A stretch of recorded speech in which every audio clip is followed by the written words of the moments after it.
Radio Red de RCN. Grandes audiencias. En la hora de la verdad. Al oído.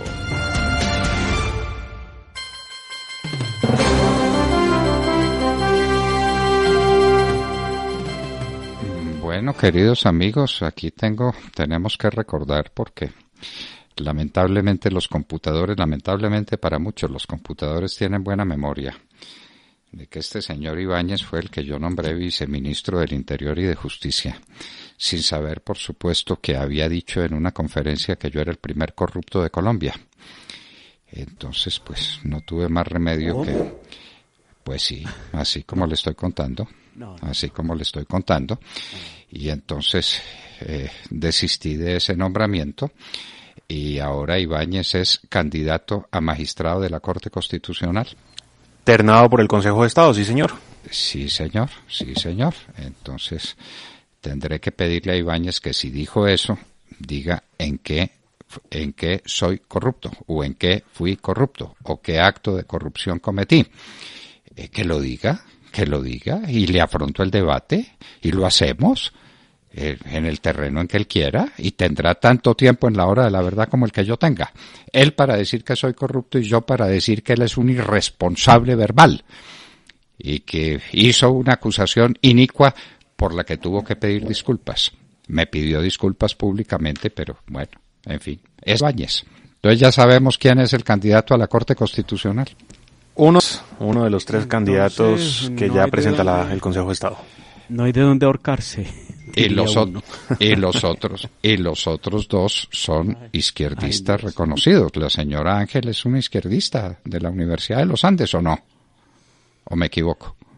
Pues en su trayectoria ve uno con es abogada de los Andes, tiene una maestría en Derecho Constitucional en Harvard, tiene unas posiciones de lo que hoy algunos llaman progresistas, doctor Fernando. Ah, es progresista, no es socialista, sino así se llaman hoy. Ah, bueno, perfecto. Y el otro, Henao, como que patea con la misma pierna. ¿Aló? Yo de Henao sí no me enteré ayer quién era, no sé de Mar Sergio, porque a Ibáñez uno sí lo conocían. Sí. Y entiendo que en el caso de este otro candidato a la terna fue donde más discusión hubo. Eso lo estaba leyendo ayer en prensa tarde en la noche, que fue cuando más discusión hubo, pero yo no lo tenía en el radar. A los otros dos candidatos sí, pero a este no en particular. Entiendo que trabajó mucho tiempo con el USAID, Sergio. Sí, a ver, ya le confirmo. Aquí entonces, tengo un listado del personaje. De Marino Tadeo Henao, ¿no? Marino Tadeo Henao. Sí, es que Marino Tadeo Henao, sí. Abogado de la Universidad Externado, fue uno de los nombres más complejos o de los más reñidos en la discusión. Fue director general de la Escuela de Administración Pública de la SAP, procurador auxiliar, ha sido magistrado auxiliar de la Corte Constitucional. ¿Señor? Sucedió al actual o al que fue hasta hace poco vicepresidente del Senado, Honorio Enríquez, en la ESAP. No lo sé, no vemos aquí las fechas de su trayectoria. Es profesor de Derecho Público de la Universidad de los Andes y de la Sergio Arboleda. Y respecto de la que nos han contado de él, para agotar ahí, de él me dicen que cuenta con el apoyo de la izquierda, de Marino Tadeo Henao, eso es lo que me dicen. Ah, caramba. Un sector de la izquierda lo apoya. Me dicen al oído que la más opcionada a ocupar el cargo en la Corte Constitucional es la señora o señorita, no sé, Natalia Ángel Cabo, abogada de los Andes, que trabajó en la Corte Constitucional como sustanciadora del despacho de Carlos Gaviria Díaz. No, hágame el favor. Bueno. Ella ya había estado ternada, además. Ella ya había estado en una de las ternas. Sí, por Juan Manuel Santos para reemplazar a Jorge Pretel. Así es. En ese momento ganó Cristina Pardo Schlesinger. Amiga de Carlos Gaviria Díaz. Muy bien. Y ternada por Juan Manuel Santos en un momento. Muy bien. Le quiero contar que se incautaron de bienes de Alex Saab en Barranquilla. Bienes por 35 mil millones de pesos. Y cómo los adquirió y de dónde vino esa fortuna y quién le hizo seguimiento a esa fortuna. Ni una palabra, ¿no? Ni una palabra. Tremenda mansión, ¿no? Un recorrido. Vio la cancha de tenis es un recorrido espectacular, Sergio. Mejor que ver esos programas de la de televisión en donde muestran casas de lujo, eso no. Usted no mejor ver encuentra este una video de la casa Fiscalía. como la de Saab ni en Malibú, Sergio. No.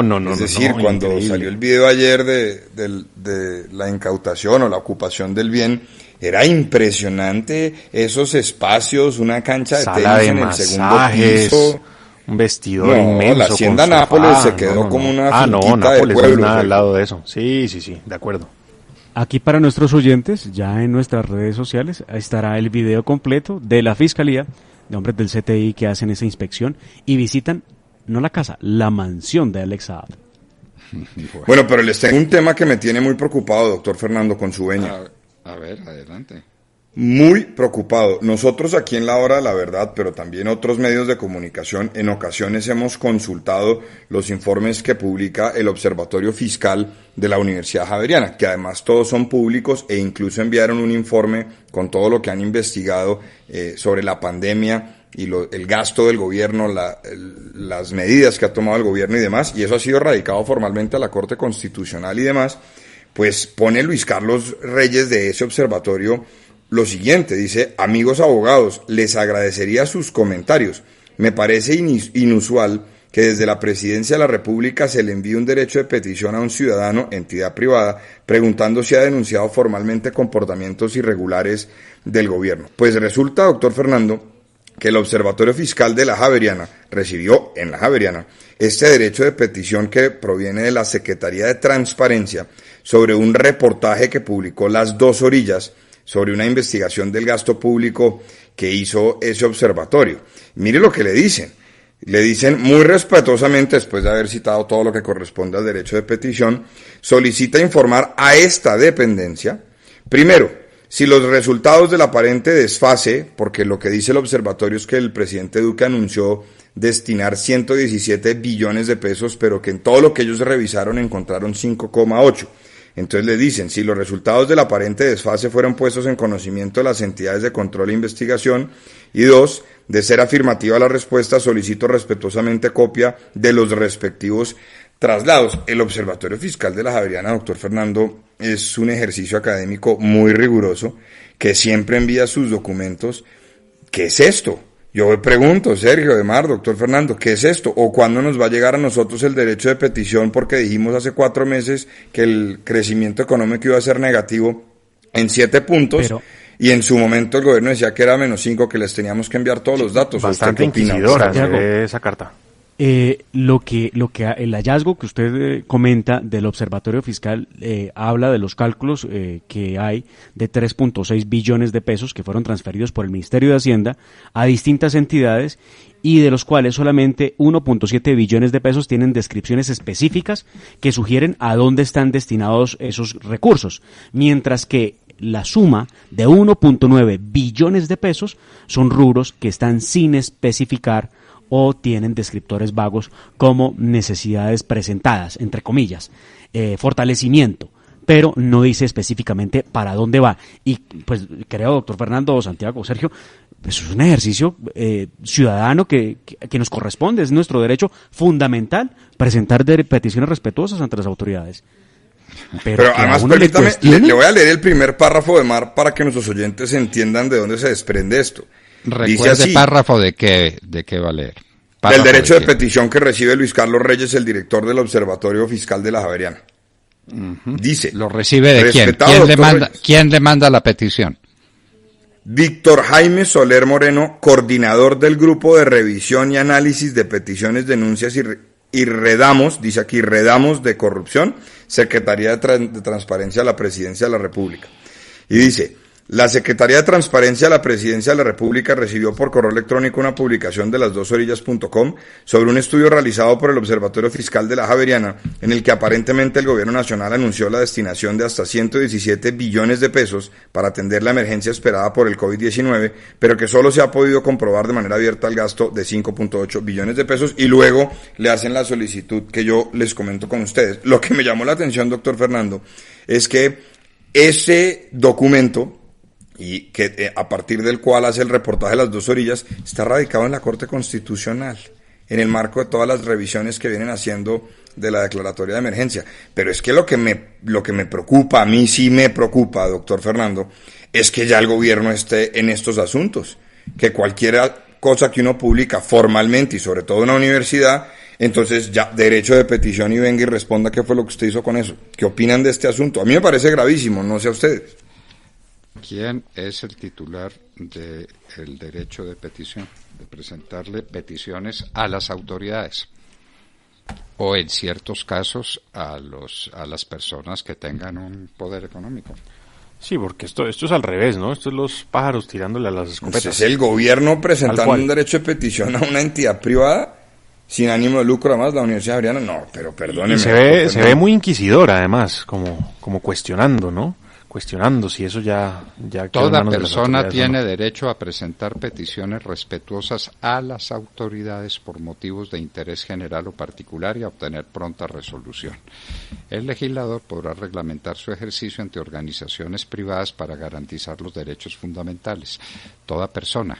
Quiere decir que el gobierno se considera ahora una persona que es titular del derecho de petición ante los particulares. Era lo que faltaba.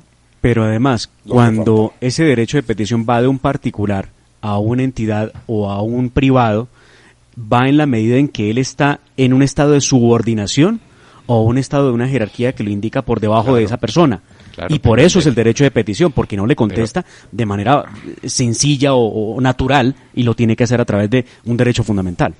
Pero son derechos de petición de los particulares ante las autoridades. Ahora son las autoridades las que le presentan derechos de petición a los particulares. A ver, este invento jurídico de Palacio, ¿cómo es? Es que están haciendo unos descubrimientos jurídicos allá que uno dice, válganos Dios, y no es el primero, ¿no? Esperamos que sea el último. Pero esto es inaudito. ¿Cómo hicieron lo del día sin IVA? Lo del día sin IVA revocaron con un decreto reglamentario, un decreto legislativo. Nadie volvió a decir nada sobre el tema. Vamos a ver. Luces ilegal y todas luces ilegal. Cualquier demanda igual ya es posterior, porque ya pasó la fecha del día sin IVA. Entonces, pues, se la jugaron por ese lado, ¿no? A cometer una ilegalidad, confundir a la gente, que no se aplique el día sin IVA. Hay que ver, porque habrá gente que compró cosas el domingo. De eso no me cabe la menor duda. Y el IVA que se pagó por esas cosas. Oiga, y les digo una cosa aquí al oído sobre este particular. Acabamos de leer la información que solicita un funcionario de la Secretaría de Transparencia y le pide el favor de allegar los documentos, pero resulta, Sergio, que el correo del que se remite este derecho de petición dice no_responder@presidencia.gov.co. ¿Cómo a dónde se lo van a enviar? Pregunto yo. No responder, está clarísimo. Un derecho de petición, el gobierno presentándole peticiones a los particulares. Era lo que nos faltaba, bueno. Ahora enviar su respuesta a no responder. Que la Secretaría Jurídica de la Presidencia nos indique eso como es. Ya no son los particulares los que tienen derecho a presentarle peticiones a las autoridades, sino las autoridades las que le presentan peticiones a los particulares. Buena esa. Por muy lejos que vayamos, en la 1755, artículo 32, se habla del derecho de petición ante organizaciones privadas para garantizar derechos fundamentales. ¿Qué derecho fundamental se le está violando a la Presidencia de la República? Demar, son derechos de los particulares ante otros particulares. Pero la Presidencia de la República presentándole derechos de petición a los particulares, pero por favor. Bueno, le quiero decir que se habla mucho del reversazo de Trump, que ya dice que el virus empeora y alaba el uso de los tapabocas. Too late, demasiado tarde, porque las encuestas se lo están llevando por delante. Muy bien. Acuerdo entre los Estados Unidos y Pfizer sobre la vacuna, ¿no? Entonces, esto es un tema de $1.950 millones. Está pagando por anticipado el gobierno de los Estados Unidos a Pfizer para que cuando tenga lista la vacuna le mande, me parece que son 100 millones de dosis. ¿Cómo les parece? Eso es lo de cabalgar las bestias antes de ensillarlas, ¿cómo es? Bueno. Entonces en esto estamos. Son muchos los temas, pero nos parece que es hora de que hablemos también al oído con Ervin Hoyos, porque la JEP no tiene resultados, ninguna víctima ha sido reparada Y entonces tampoco, seguramente esta señora Sandra Ramírez no participó en el secuestro de nadie, y no participó en el reclutamiento de ningún niño, y no participó en la violación de los derechos humanos de ningún colombiano. Las FARC terminaron ser una organización pía, ¿no? Una organización piadosa para defender campesinos, una organización criminal terrible.